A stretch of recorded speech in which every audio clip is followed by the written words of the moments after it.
আমরা সকল সিলটি সিলটর পবিত্র মাটি অলিয়া উলিয়ার দুয়া পাইয়া ওই সিরে খাটি আমরা সকল সিলটি সিলটর পবিত্র মাটি অলিয়া উলিয়ার দুয়া পাইয়া ওই সিরে খাটি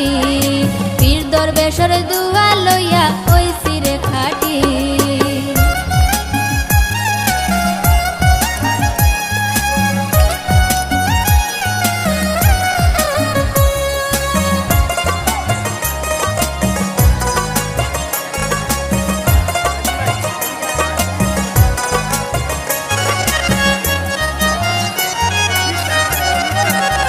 সফলতায় ভরা চাইর পাশ সপ্তাহ মিলে 12 মাস যাতে বেজাতে মিলি মিশি করি আমরা।